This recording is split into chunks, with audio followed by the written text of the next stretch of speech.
are there. Here we go. Okay. Hold on just a minute now, Sarah, as I introduce you to our group. And Okay. we're very, very fortunate. Well, as you see, Sarah's our IT and front runner for our speaker today. And ladies and gentlemen, I'm here to tell you that we're very, very fortunate to have, and I talked briefly to him yesterday and I was enthralled, a very special individual. John O'Neill is the best-selling author of the 2004 New York Times #1 bestseller, Unfit for Command.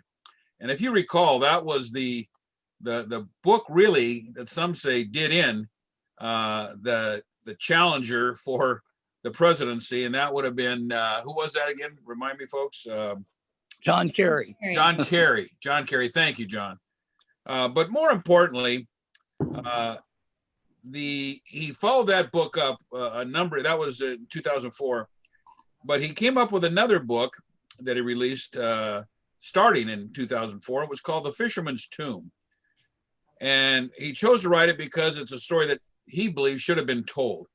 Mr. O'Neill is an Annapolis graduate and a lawyer selected many times as best lawyer, as well as former U.S. Supreme Court law clerk. And I want to say he clerked with Judge Rehnquist, if I recall that right. He made a lifetime study, and you can ask him how this came about, a lifetime study of Roman archaeology, traveling throughout the Roman world to visit sites and archaeological digs. Now, Sarah, not to be outdone, is a graduate from Macomb School of Business and the University of Texas with high honors and the University of Texas School of Law. So we're very fortunate to have both of them with us. And with that, John, I don't want to take any of your time because I got a feeling we're going to be here quite a while and then it'll be too short. So with that, let me introduce our featured speaker, John O'Neill. Thank you very much. It's a great honor to be doing this. And I hope the Zoom works. But Sarah, you want to kick it off? Start it? Let's do. And John, let's see. I can see half of your face. Can everybody, maybe if you move your phone so we can see your whole face? How about like that? If you bring it down, we're seeing more of the ceiling. There you go. All there right. you go. That's Right better. there. That's good. That's good. All right. Perfect. We're going to start off with a short film.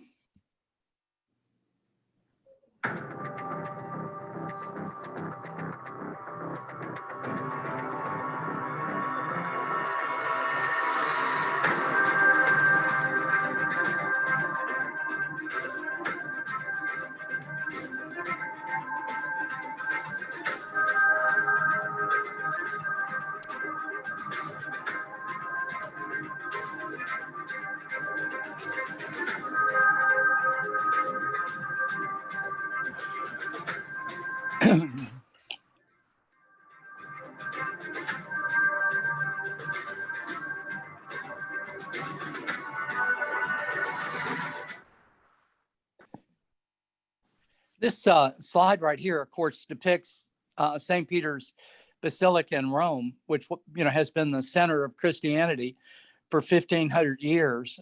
It's important to understand that, of course, it wasn't always like this. Vatican Hill that it rests on was once really a hill.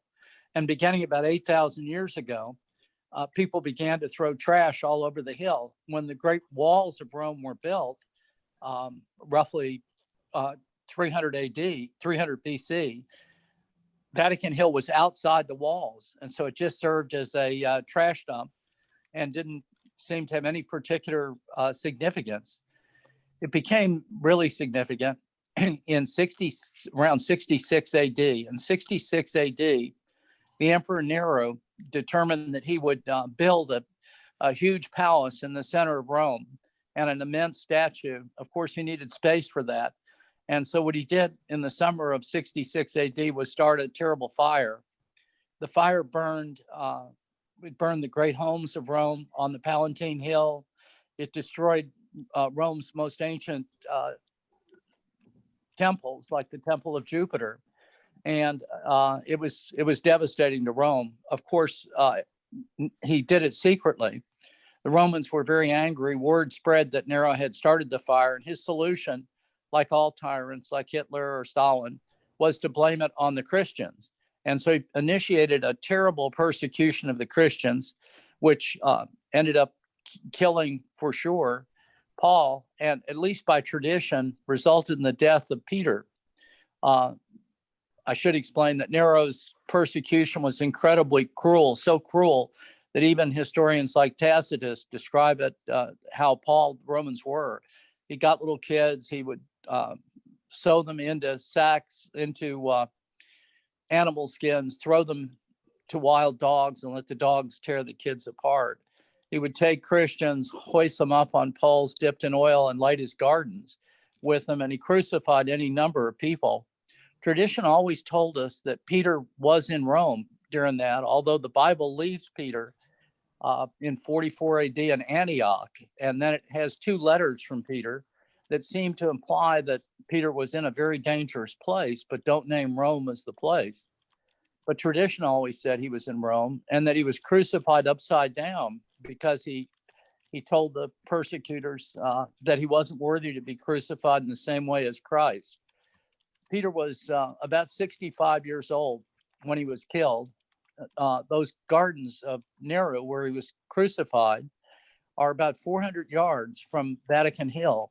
And tradition always said that they took it, Christians, that others took his body, threw it on the hill in the dump, but the Christians snuck over, buried Peter, and then eventually erected a monument over his grave. Many years later, Constantine, in redemption of a promise to his mother, agreed to build a great church right over Peter's grave. He built the original St. Peter's Basilica, which was made out of wood. Around 1500, the wooden structure was falling down, which was a terrible shame. It's where Charlemagne was crowned. There were the graves of over 200 popes inside the wooden basilica. It was taken down in 1500. This church was built. However, the church was built on exactly the same foundation as the original church. And so whatever lay below it remained a complete secret. Now, in 1500, the church dropped 2 different tunnels underneath this basilica as it was being constructed, searching for Peter. Far from finding Peter, all they found were the statues of pagans.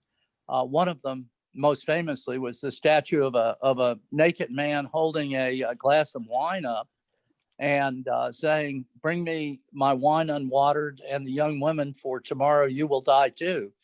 This was not exactly what the priests were looking for in 1550 AD. So they threw the statue in the Tigris River, sealed the 2 shafts, kept them secret, and nobody did anything for hundreds and hundreds of years, just forgot about it. Although legend always said Peter was underneath St. Peter's Basilica. And that's how things stood until 1939. In 1939, and we can go on to the next slide, Sarah. 1939, Pope Pius XI died. And on his deathbed, his wish was that he be buried underneath St. Peter's Basilica in a simple grave, but he wanted to be buried definitely underneath St. Peter's. And so his successor, Pius XII, decided he would do exactly that. He got workmen, they went under St. Peter's, they began preparing a simple grave and an altar, and then workmen took the greatest and most important fall, perhaps, in the history of archaeology. He fell 30 feet down into this room, which absolutely nobody had any idea was there. This was, it's now called the Tomb of the Chariot, but it was a so-called Roman tomb. You have to understand that we knew by legend that the Romans built family tombs that would be used by the same family for hundreds and hundreds of years. They were mostly located along the Appian Way. The family would go 5 times a year and celebrate Vesuvius and so on. The folks would be cremated. They'd be up in the corner and they'd say, "Hey, there's Aunt Sarah up there. You remember her? Or here's Uncle John. You remember him from the old days?" And they had great statuary and great ceramics by description, but they were all destroyed during the great barbarian invasions. So the Appian, all the tombs along the Appian Way are so nothing but rubble. In any event, that's what this was. It was a Roman family tomb. Inconceivable that it had survived. They went a little further, and then they found the most amazing thing of all. They found the tomb of a Roman woman, and roughly 28 years old. And by description on the tomb, very beautiful. But most amazingly, the tomb was inscribed with Christian symbols, the famous fish symbol that the early Christians used, and the symbol of the Samaritan woman pouring grace through a jar, which all early Christians used and recognized. So you have to understand, here they are looking at a Christian tomb from the 1st century within 400 yards of the emperor's palace. The emperor is killing every single Christian he can find, and did for another 250 years. Not only would they kill the Christian themselves, they kill the entire family or enslave them, confiscate all property, and the Christian church was underground completely. So there are virtually no artifacts, very few, from the 1st century of early Christianity. And here all of a sudden is a Christian grave right in Rome, very close to the emperor's palace.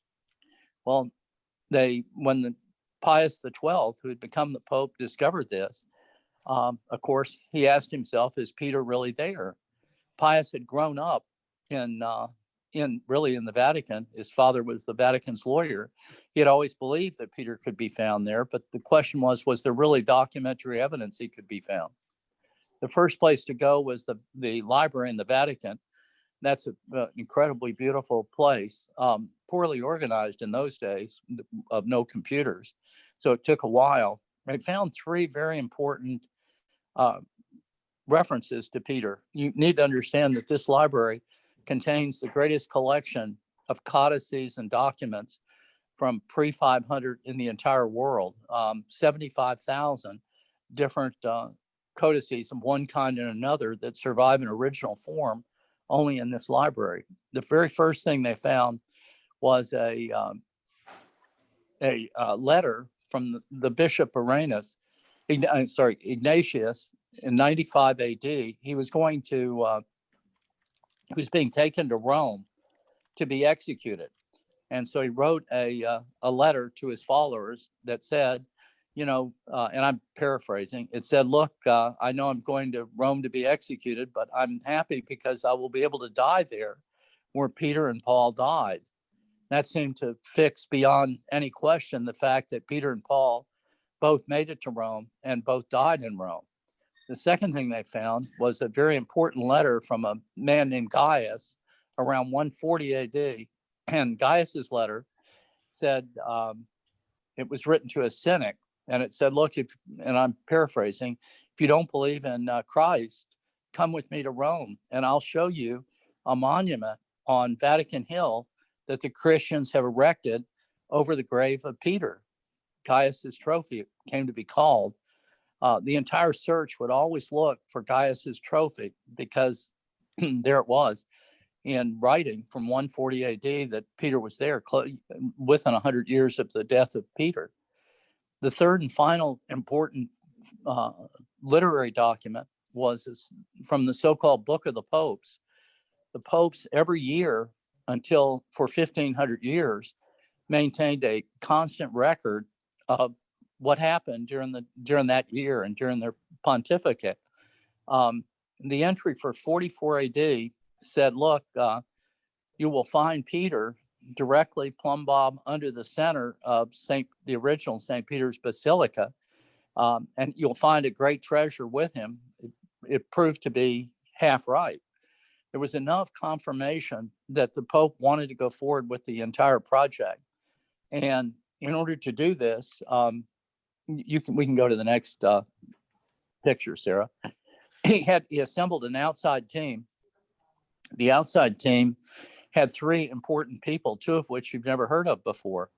One was a man named Walter Carroll. Walter Carroll is one of those unknown people who changed history in a huge way. He likely saved the entire city of Rome in the Second World War as a result of something we'll discuss a little later. He organized the so-called Refugee Bureau, which probably saved the lives of hundreds of thousands of Jews who were being pursued by the Nazis. And he was integral to the entire process of trying to find what was under the Vatican. He was joined by 2 other people on the original team. McGeough, Joseph McGeough on the left, is a guy from Manhattan, an incredible sort of trickster who was brilliant in using nom de plumes when dealing with the Nazis in the Second World War. He became the great diplomat of the Vatican. They sent him to Italy to try and make peace, to South Africa to try and save Mandela's life, and all over the world. He died in 1970, much mourned. Next to him, the little tiny guy, very close friend of the folks in Houston who end up being involved in the story, is Monsignor Montini, better known as Pope Paul VI, a little guy, but a really big guy in the history of the Catholic Church. That was the outside team. All right, now their problem was they didn't have any money. The Catholic Church in 1939 was completely broke. Italy was in the possession of the fascists. Poland had its heart cut out. The France would soon be finished off. And the United States was in the Great Depression. And so Walter Carroll actually came to Houston, Texas, the most unlikely place. And he met with a man named George Strake. Why did he meet with Strake? What he said to Strake, he said was, look, Mr. Strake, I'm a special emissary from Pope Pius XII. You've been incredibly generous with the Catholic Church. And he has a question for you. And the question is, would you be willing to finance the most important and most secret project of the Catholic Church? He said, if you do that, the cost could be infinite. The project may completely fail, and no one will ever know you were involved at all. Strake is a wildcatter. So Strake says, boy, it sounds fine. Let's go ahead. Strake's story is an important story. Strake was the 10th of 10 children in St. Louis. His parents both died when he was very young. He was raised by two sisters. They had no money. He went to a couple of years of grammar school, and that was all. He learned to read by reading himself at home, largely the Bible. He actually became an incredible biblical scholar. He would read it all the time. He's very devoted to the Catholic Church. He became a Western Union messenger. He made $9 a week. He gave 2 of it to the Catholic Church and 7 to his sisters. And probably he would have ended up that way, except he decided he would take on a lark the examination for entry into St. Louis University. And that's exactly what he took, the entrance exam. He passed it. They learned he had never been to high school. He never even finished grammar school. He had no money, and they gave him a full scholarship to St. Louis University. He went to St. Louis University, took a lot of geology courses, a lot of engineering courses. World War I came. He was in the Army Air Corps in the First World War. He was a radio operator. At the end of the war, he went down in the oil business, representing Gulf Oil Company down in Veracruz. And he also married a wonderful woman named Susan. Susan would be really important to this story in a couple of ways. Down in Veracruz, Susan started taking care of the little kids next door. The little kids next door were the Buckley children, Bill Buckley and Jim Buckley and their sisters, Pat Buckley. And the Buckleys grew to really love the Strakes. And so they said to Strake, why don't you start your own company, George, and we'll finance you and drill for yourself. And that's exactly what he did. He became an oil man on his own in Veracruz. He was very successful. Most importantly, he sold out before the Mexican government seized everything. He went with Susan to Cuba to go into the car business, exactly the wrong time because the Great Depression fell. He told Susan, let's get out of Cuba before we have to swim back. And he was on his way to Oregon to go into the lumber business. And what happened was Susan's mom was dying. So they came to Houston to be with her in her last days, in effect. Well, George wasn't any good at sitting around in a hospital. And so he went out and he would walk southeast of a little city called Conroe. And he noticed there that all the deer would not drink the water, nor would the cattle, and that all the streams flowed the wrong way. They flowed up to the northeast. He leased 10,000 acres of land for a dime an acre. So about $1,000, a huge lease though. He went to all the major oil companies to try and get them to drill it with him or to participate in it. And they all laughed at him. As he said, they thought I was just a crazy wildcatter and they didn't know I had God on my shoulder. They kept asking for seismic, other stuff. He had nothing. In any event, he went ahead and drilled the very first well. And it was a booby prize. All it hit was gas and not oil, and gas had little value. He kept the leases in operation by stripping liquids and selling them at a little gasoline station outside of Houston. He went to his wife, Susan. He said, Susan, I'd like to drill a second well, and I'm pretty sure there's oil there. And will you give me your permission? Because if we fail, we're going to be on the street. We have no other money. And Susan said, George, I'll do that on one condition. Yeah, what's that? And she said, George, my condition is that if you do this and you hit oil like you think you will never question anything else I buy for the rest of my life. And Susan, of course, became a famous shopper on the Via Veneto and on Bond Street and so on. The well came in. Not only did it come in, it established the third largest oil field ever discovered in North America, an oil field so immense that in World War II, it produced 500 million barrels of crude oil just to Strake's interest in a 4-year period. And he became immensely wealthy. Now, he almost lost everything in 1933. 1933, another operator's well blew out, and it was the largest blowout until the Deepwater Horizon almost destroyed the entire field, created a crater 600 feet deep full of oil, 300,000 barrels of oil. What George did to save the field was bring in a famous guy in the oil industry named George Eastman. Eastman drilled the first horizontal well ever drilled in the oil industry. And they found the little tiny well bore in the middle of that lake. They were able to cap it and save the entire field. So he became immensely wealthy.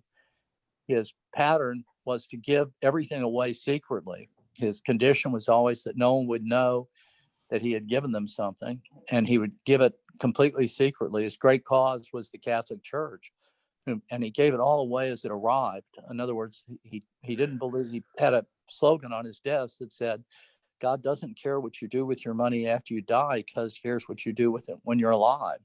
And so as money arrived, he gave it all away. And that's how Walter Carroll came to George Strake. George Strake said yes.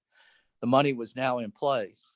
Meantime, Pope Pius XII had to deal with the Nazis and with the fascists. Initially, the fascists all around, controlled Italy. And so he was prepared to allow all the excavation to go forward, but only secretly. He brought in his closest friend, Ludwig Koss, to actually supervise the excavation. Koss was kind of the last man out of Germany. He headed up the Christian Democratic Party in Germany, the last remaining party in opposition to Hitler, and he would have been killed or put in concentration camp with hundreds of other priests if he had remained there. So he was brought to the Vatican. He was a wonderful man, but he knew nothing about archaeology. His second in command was a guy named Ferrua, who also had very little experience. Pope said, go forward. And so that's exactly what they did. He had a condition. The condition was that the excavation be kept absolutely secret and that it be done with hand tools so that nobody would hear it. Nobody would know what was going on. There were several reasons for that. One, they didn't want the fascists to seize the Roman tombs and so on, the bottom of the Vatican. The fascists, of course, could have cared less about any Christian relics, but they did care tremendously about the Roman, or would have cared tremendously about the Roman ruins down there, since they viewed themselves as the descendants of the Romans. He didn't want false claims of success to go out, and so on. So they began hand excavating this whole area under terrible conditions. The temperature reached 120. It was very dangerous. And they slowly learned what actually had happened was this hill had been converted into a flat platform by filling it.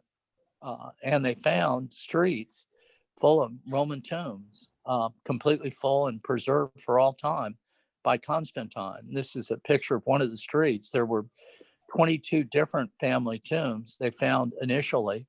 The family tombs have some of the greatest statuary and drawings, paintings, and the like in the entire Roman world. Of course, they didn't find Peter's remains. And so they determined what they should do is go directly to the middle of the Vatican. Right now, we're maybe 1944, plumb bob down and see if they could actually find Peter there. This sort of describes what happened. The very first thing that happened, and this is, of course, like a Venn diagram, it's not geometrically perfect. It just gives you an idea. The very first thing that happened is Peter was killed. His body was thrown on Vatican Hill. The very next thing that happened is the Christians came over and they buried it. And they, by Gaius's time, 140 AD, they had built a trophy, in effect, a monument over Peter's grave.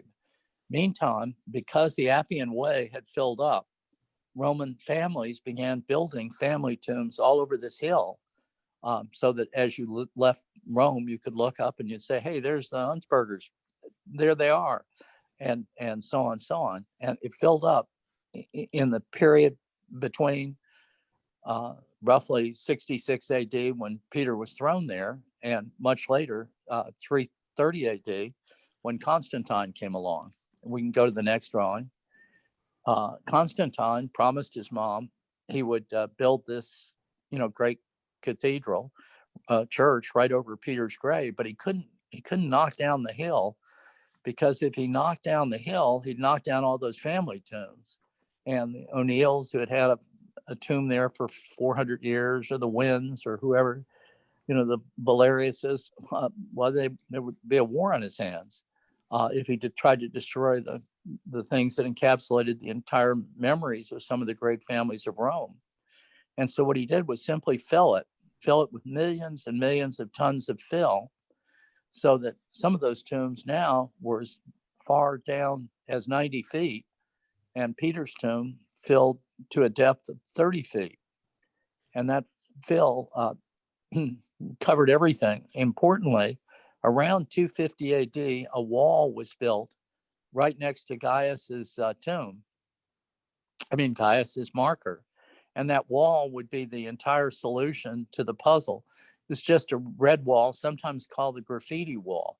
And it was built right next to the marker. The very next thing that happens, of course, is the cathedral itself is built out of wood. The Basilica, the very first St. Peter's, it sits there for almost 1,000 years until 1500. And in 1500, it's knocked down. The new St. Peter's is built. The foundations remain exactly the same. 2 shafts go down, and they find exactly what they don't want to find, since Luther is claiming that Peter never came to Rome, and the entire St. Peter's is just built on a pagan foundation. And so what do they find? Pagan statues. They seal it up and forget about it. However, that's not. Pius had faith. Pius believed that it really was built on Peter. And so it was an act of considerable courage for Pius to go forward. And we can go down to the next one, Sarah. What they did is they went directly to the center to see what they could find there. And in the center, plumb bob down from the top of the basilica, they find one of the strangest things ever found in archaeology. They find a set of altars, in effect, that are like Russian nesting dolls. The very first altar, covering everything, is an altar designed by Bernini in the 1600s. In order to get inside of it, it's sealed. Nobody's been into it since it was built in 1600. To get inside of it, you have to destroy part of it. And so, it's kind of a tragedy to have to do that, but they do it. And inside of the Bernini altar, they discover another altar built in the age of the Crusaders around 1100 AD. And once again, it's been sealed perfectly. Nobody's been in it. They tear down part of it, and inside of it, they find an altar from the age of Pope Gregory, around 600 AD. Once again, they take it down, and inside of it, they find the Trophy of Gaius. The Trophy of Gaius is a strange looking deal that looks very much like a pagan, monument. But when they go look inside of it, they find all kinds of Christian inscriptions, the famous Carroll symbol for Christ, symbols, Peter symbols, even Mary symbols. And so they know that that is a Christian monument. Of course, it's been built to look like a pagan monument, because if the Romans had found it and realized what it was in 140 AD, they would have torn it down and killed anybody involved in it. And so it was built exactly as said, but built in such a way that the Romans wouldn't recognize it. They find underneath that, or near the marker, some bones. They take the bones, they send them up to the Pope Pius XII's apartments. He stores them there, and everybody's pretty sure those are Peter's bones, but no tests are run, which is really important. Meantime, if we go to the next picture, the Strakes, things are going much better for the Strakes than World War II is going for Rome. The Strakes have acquired a valley in California. Valley in Colorado, near Colorado Springs, and it's called Glen Eyrie. And there's actually a castle that was built on it by a prior owner. They buy it.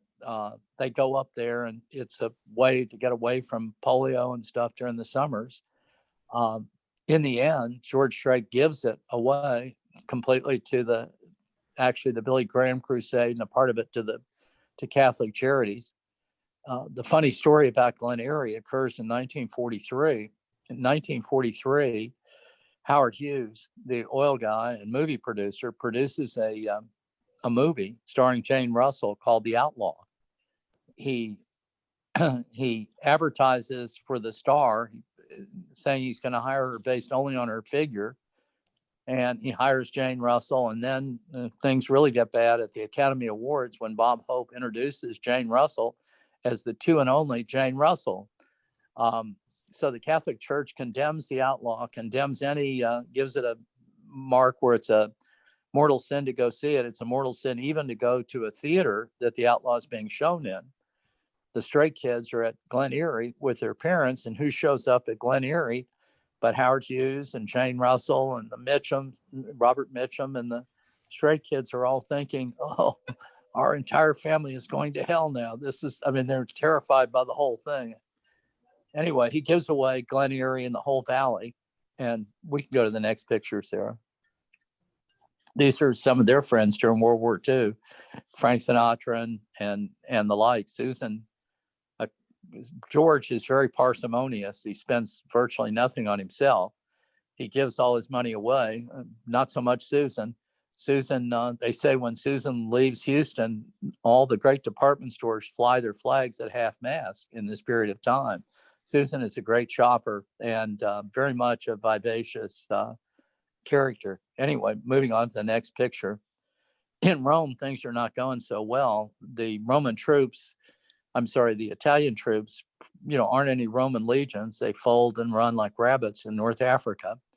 The Allies come up, capture Sicily, and start up through the boot of Italy. At this point in time, the Italian government collapses, and it looks like Italy's going to make peace. This is 1943. The Nazis actually come in and they seize Rome, and they seize the remainder of Italy, not yet occupied by the Allies, and they began large-scale slaughter of the Jews. Italy has a Jewish population of almost 1 million. Many of the Jews are hidden in the underground where the excavations are occurring, and in other places, as we'll show you in a little while. The Allies, who are having trouble getting up through the boot, decide they're going to land at Anzio, very close to Rome, 35 miles from Rome. They land at Anzio. It's a disaster. They get stalled right on the beachhead at Anzio. They lose 52,000 Americans, the greatest slaughter of Americans in the Second World War in a single action. And they're stalled on the beachhead for 5 months, just dying there, really. And so the logical deal, of course, is to take out the city of Rome, where all the Nazis are being supplied. Carroll goes, meets with Roosevelt, convinces Roosevelt not to destroy Rome. We take great losses by that decision, but we don't take out the city of Rome, which would have been an infamous thing. These are pictures of some of the Americans captured marching with the SS and other German soldiers in Rome in propaganda photographs. It comes time that looks like Rome is going to fall. Walter Carroll is the only American in Rome, or supposedly in Rome, and they ask his mother, what about Walter? Do you think that, are you worried for Walter's safety since he's in Rome? And she says, oh, no, he won't be anywhere near Rome. And the iconic pictures of World War II include Walter Carroll with Matt Clark and with Eisenhower's chief of staff, actually receiving the surrender of Rome and going to meet the Pope in Rome. So Rome falls, and we can go on to the next one. The next big thing that happens all this time, by the way, excavations are occurring under the Vatican. The next very big thing that happens is Walter Carroll organizes expeditions to each of the concentration camps as they fall. He shows up at Dachau with 50 doctors and a long string of trucks, the very first people in after the Americans in the liberation of Dachau were, by the way, there are 1,800 priests, among other people. And it's all funded by George Strake. That's where the money comes from to be able to do all that. At Walter Carroll's funeral, which occurs a very short time later in 1950, many prisoners show up and say, he saved our lives. And meanwhile, the entire involvement of Strake remains secret. This is a letter from Pope Paul VI. I'm signed actually by Pope Pius XII, thanking Strake for everything he did. And we can go on to the next one. The next excavation still continuing. The next big thing that happens is the Pope and Monsignor Montini and Walter Carroll go to the Strakes and they say, look, we've got a real problem. The problem is, as the fascists have pulled out, the communists have moved in, and it looks like Italy's going to fall. To the communists, our problem is that we have huge, fabulous cathedrals, but what we need is small churches like you all have in the United States that can become a center for people's actual lives.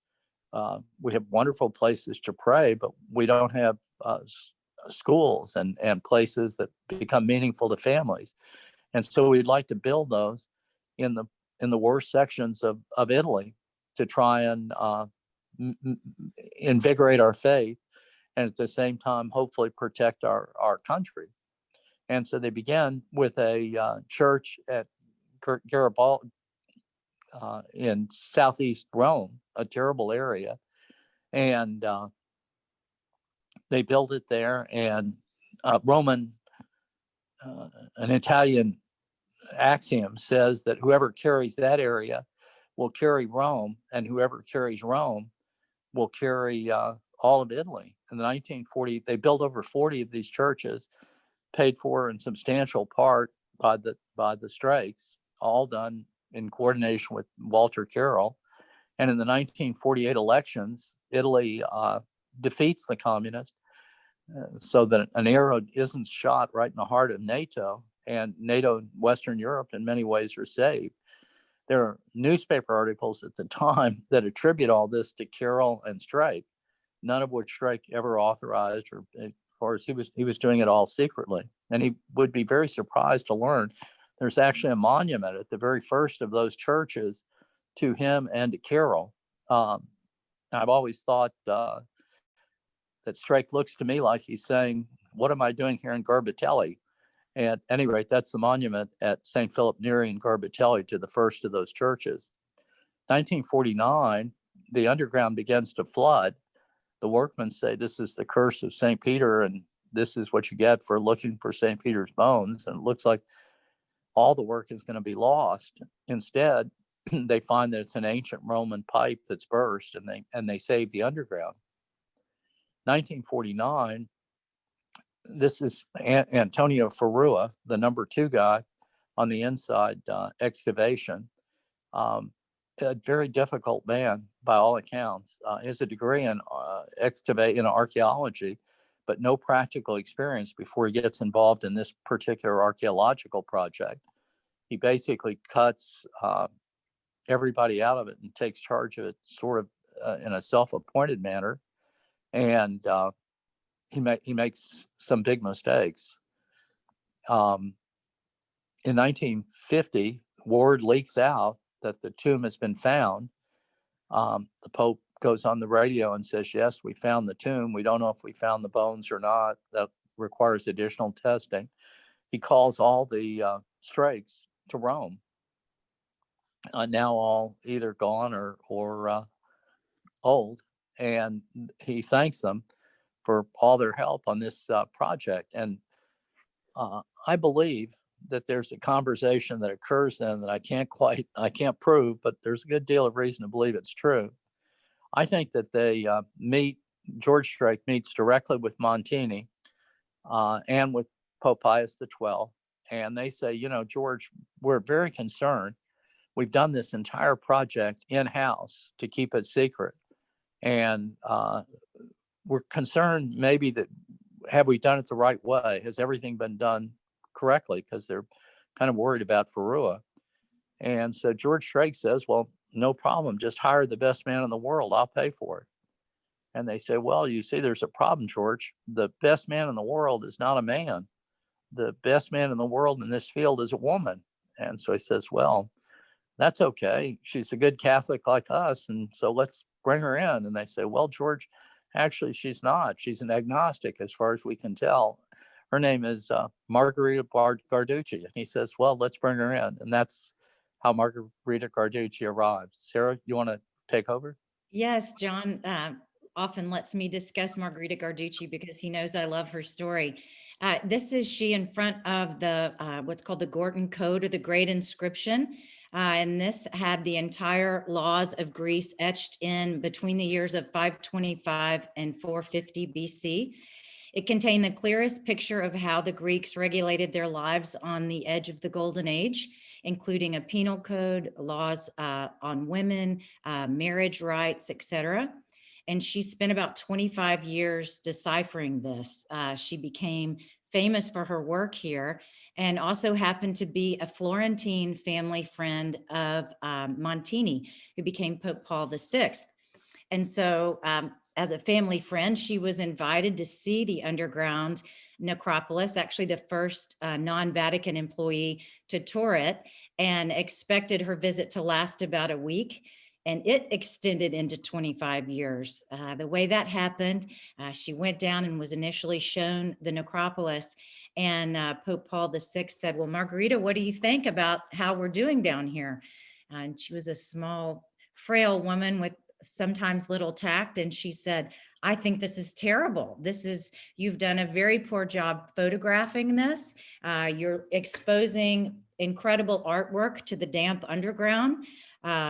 And furthermore, these etchings, the epigraphy that you have rejected as meaningless holds great meaning. In fact, here's a phrase she found right away that said, Christian men buried near your body, which was, of course, a remarkable find, so close to where Nero was killing all of the Christians.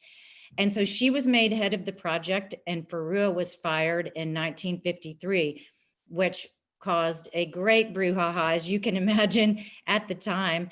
And they continued this fight for years, actually. But she was not the typical archaeologist. She was not like an Indiana Jones or Robert Langdon of the Da Vinci Code. She was small, frail, but she had an incredible scientific mind. And when she was devoted to a project, she would spend years on it. This particular project posed the question, is this epigraphy that I'm seeing? And she would use her hands to feel the epigraphy and the layers of inscriptions. She was faced with the question of, is this a code used by ancient Christians, or is this just in one place? And so part of her 25 years spent was researching similar etchings in the Colosseum by Christians right before they were killed. And also she found similar etchings in Ephesus in Northeast Turkey. And let me fast forward. I want to show you, of course, here's her nemesis.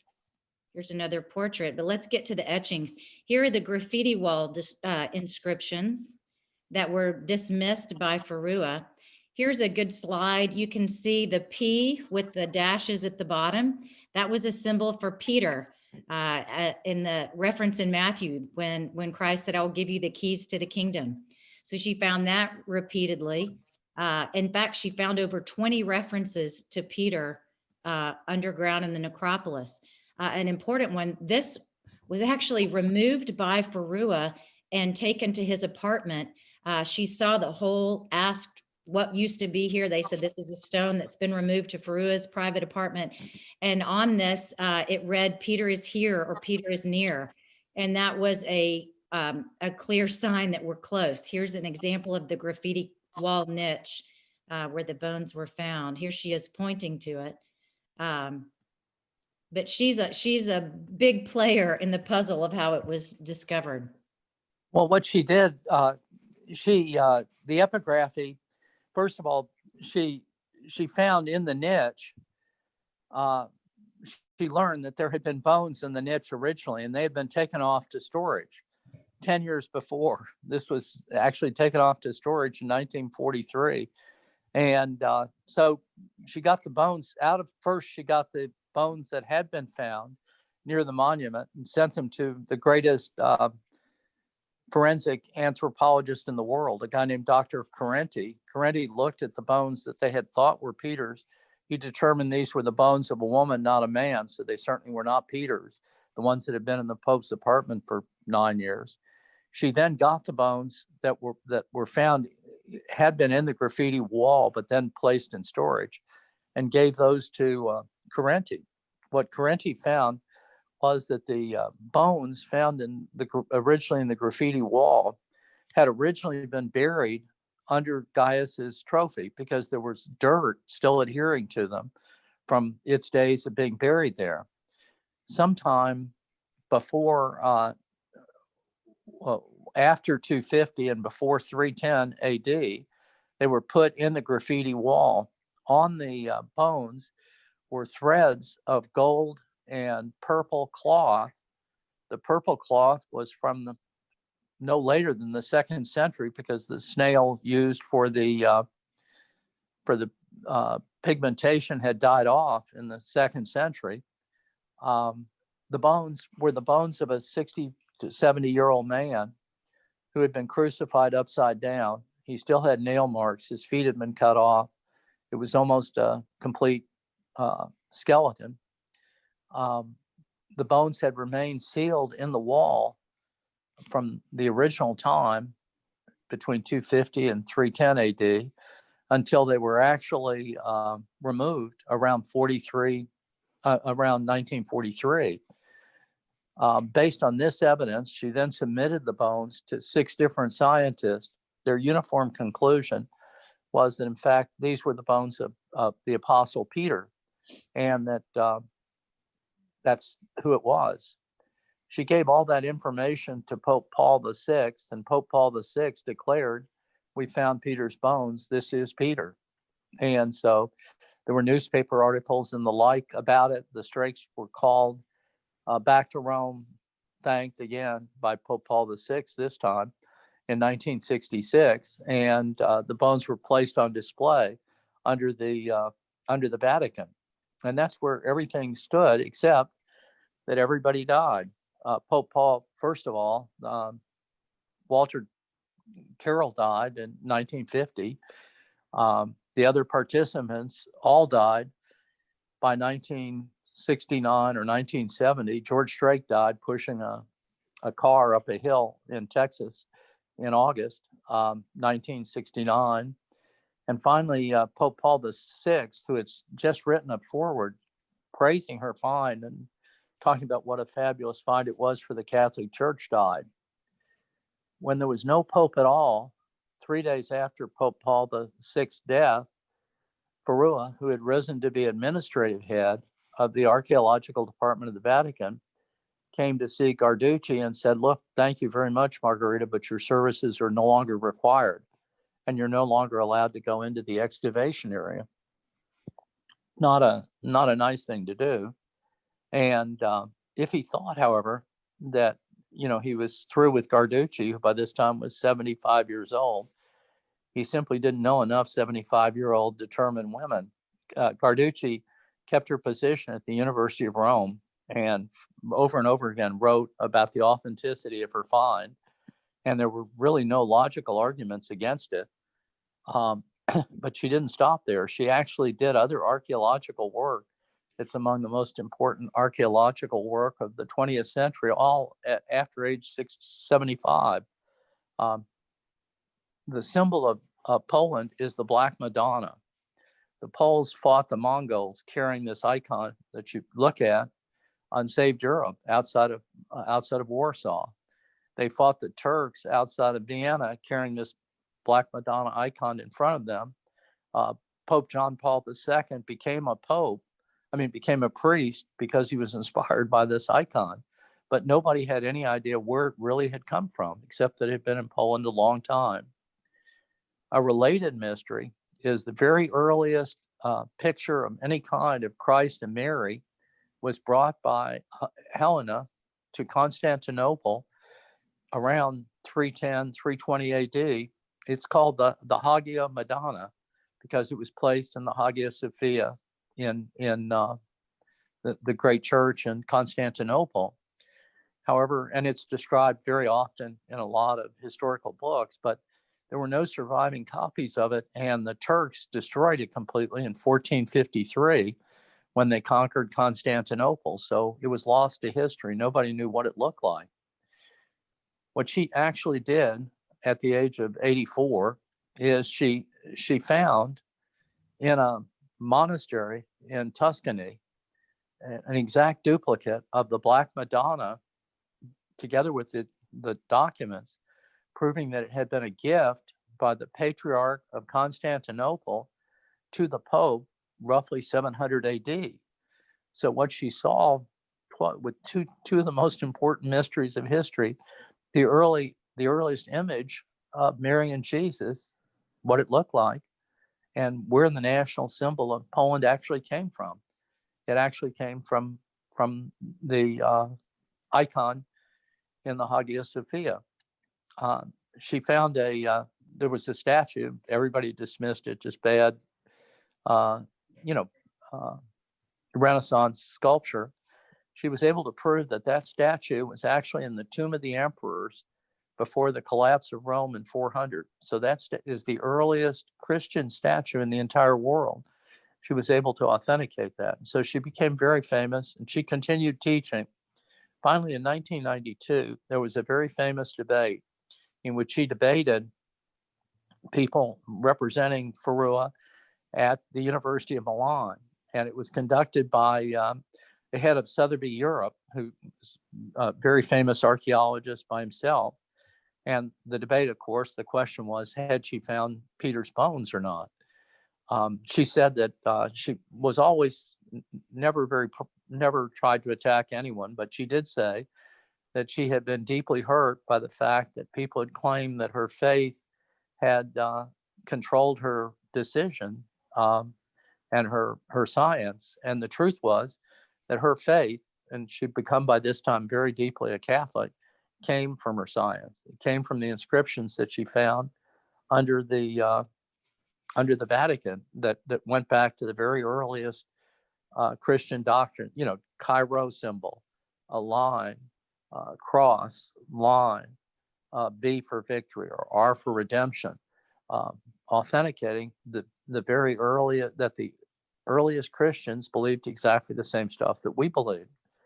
At the end of the debate, the moderator, who was supposed to be a neutral moderator, said, "Look, Father, I'm sorry, but I'm not a Christian. I don't believe in Christianity. But Marguerite, I've gone through your work. There's no question you found Peter." So that hit the headlines. They named a street after Margherita Garducci, and that's sort of where things stood. She finally she continued teaching, according to her students, always with her hands. Her students loved her, the few I've talked to. And she then died 1999, just before the new century came. When Pope Benedict came in, he reopened the entire thing to study it. He concluded, and the scientist he brought in concluded, that these were Peter's bones based on elaborate testing. And finally, on November 21st, 2013, Pope Francis displayed the bones at St. Peter's Square and declared that these were Peter's bones, placing the entire weight of the Catholic Church behind this. He also pointed to the incredible importance of the inscriptions that were discovered by early first century Christians close to the time of Christ under the Vatican itself, on the graffiti wall and other places, which are very faith reaffirming. Okay, we can go to describe, this is the, you can actually go there now. It's the hardest ticket in Europe to get, because only about 150 people a day are allowed to go there. They call it the hottest ticket in Rome. You start off at the very bottom, and this used to be a hill, but you start off, and you can go to the next slide, Sarah. You go to the very bottom, and you've got these Roman family tombs that used to be on a hill, and people would point up, hey, there's the such and such tomb. This is the Mossi tomb. The Mossi, there's Mr. and Mrs. Mossi. They're together with each other, and they have in an inscription. Their likenesses are there, an inscription, together forever, together for eternity. Around them are scenes from Euripides' plays, like a big movie house. And we know about half the plays. So you can see Hercules going down to hell to rescue someone. You can see a queen who's lost her mind, killing her own son. And then there are other ones that have been lost to history. You go up past one tomb and another fabulous tombs with great artwork, some of the greatest Roman artwork in the world. And then you get to very simple little Christian tombs, and they're just burials in the ground. And you really realize that the difference is the Romans believed they were going to spend eternity. That was it. This was the end game for them. And the Christians believed their little place in the ground was just a gate. It was just a place that they went before they moved on. You finally end up with the actual bones of Peter at the top, and around are a number of early popes are all buried there. The first 32 popes, every one of them was martyred by the Romans. It wasn't a great job to get in terms of survival. Every single one of them was killed, and a number of them are buried, wanted to be buried obviously close to Peter, and are buried right there. And so that's sort of what the Excavator is like. And we can go to the next. This is a funny thing that happened to us in the book. We published the whole book, and we got a call by a woman in Houston, and she said, well, George Strake really helped my father. And so she told us the story. This is the North American College in Rome, which George Strake gave the money to start in the 1930s and so on. When the Nazis threw out the fascists and seized control of Rome, they began executing the Jews anywhere they could find them. And you can see all these priests here. Well, not a single one of them is a priest. They're all Jewish medical students.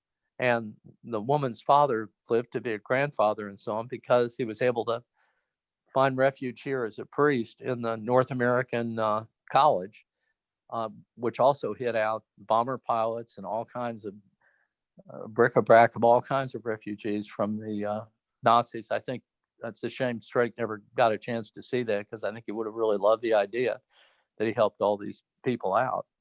Finally, just a final story. About 77 million years ago, all the dinosaurs vanished on Earth. Nobody knew why when I was a kid. What actually happened, the very first thing that happened, is we discovered a layer of iridium dust all over the Earth. Iridium comes only from meteorites. So we knew that a meteor had hit somewhere exactly 77 million years ago. And that was the likely cause of the extinction of the dinosaurs, but no one knew where it was.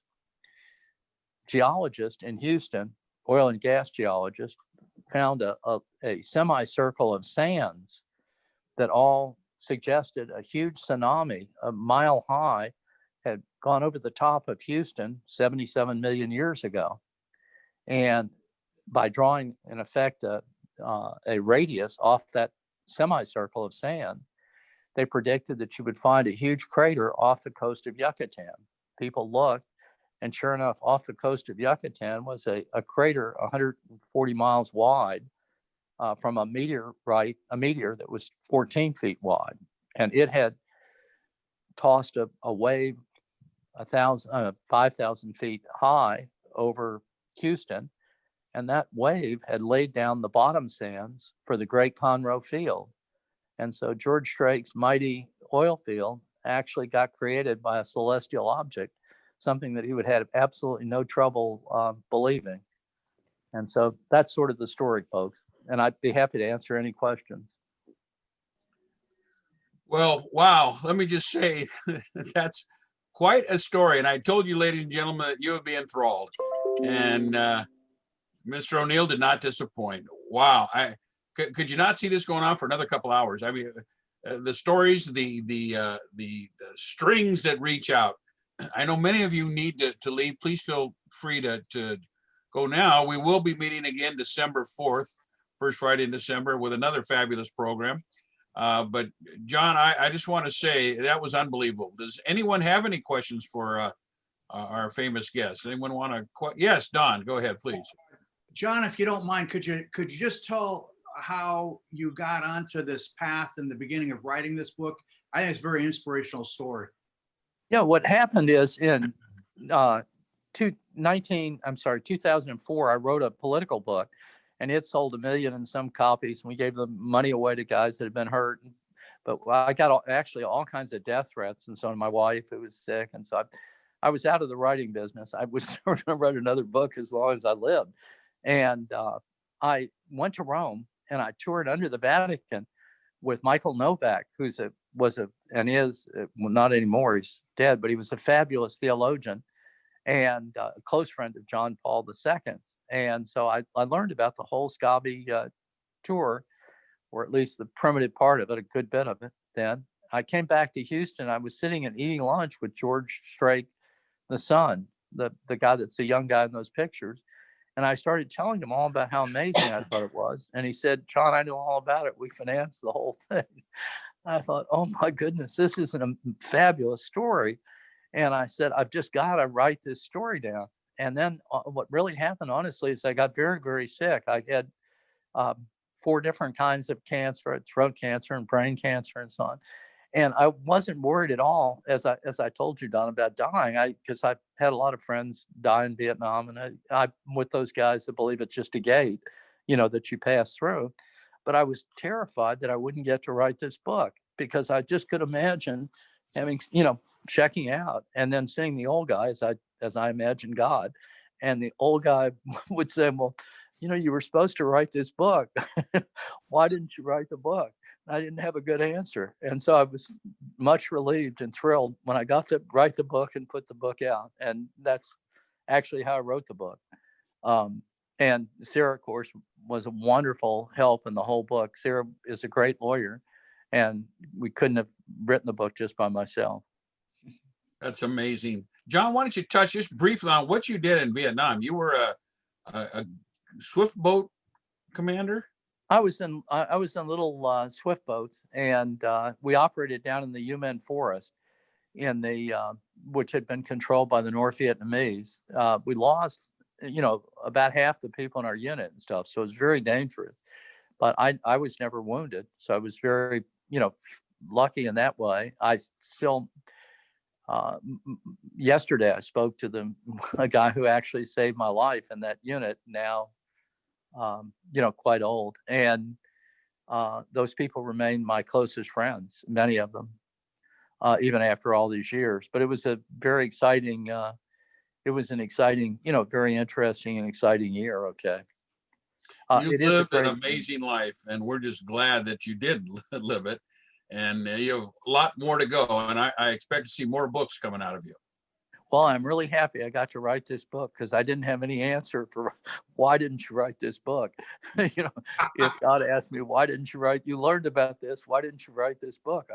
I really wouldn't have had a good answer. I wish I could say I was a great volunteer or something, but the truth is I felt it was something I was supposed to do. Well, Sarah's the protege. I assume you're going to pick up the next book too, right?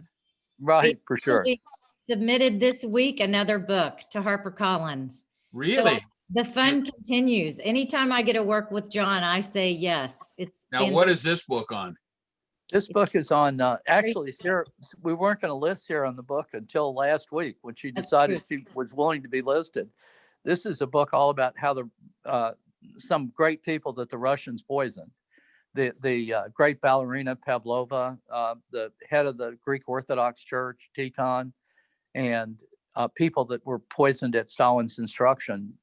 Diaghilev, who was the foundational figure in ballet. What Stalin would do is poison people secretly, people that sort of like he treated the Romanov children, where he killed them and then pretended he didn't know what happened. I honestly, the reason I wrote that book was because of all the people I saw killed by the communists in Vietnam. And I just thought that was something I should do. Wow. Brothers, sisters, any other questions before we let our esteemed guest continue writing his next book? I can't go on, John, how fabulous. And Sarah, just what a delight. And thank you for sharing your time with us all the way from you're in Houston now, right? We're all in Houston. We're both in Houston. Excellent. All right. If there's no further questions, we'll adjourn. Now, we will meet the first Friday in December. That's December 4th. So, and again, we'll have another fascinating story. And thank you for bringing your spouses too. I hope they enjoyed it. I know I did. This was amazing. Yes, that's worth a clap right there. Thank you all very much. Thank you. And brothers and sisters, take care. Have a blessed weekend. We need a closing prayer, and I'm going to look around. I see we got Deacon Dennis here. Dennis, you want to give us a nice closing prayer, please? Sure, Gene, my pleasure. In the name of the Father, the Son, and the Holy Spirit, amen. Amen. Gracious God, we praise and thank you for the blessings you give us all the days of our life, the blessings of our very lives, our family, faith, and friends. We thank you today for the inspirational message from John and from Sarah. We ask that you bless them, bless us, our families, and friends, those that are struggling, those that are in need in any way. Bless us all, and we ask this in Jesus' name. Amen. Amen. Amen. Amen. Well, thank you, and have a great weekend, everybody. Thank you all.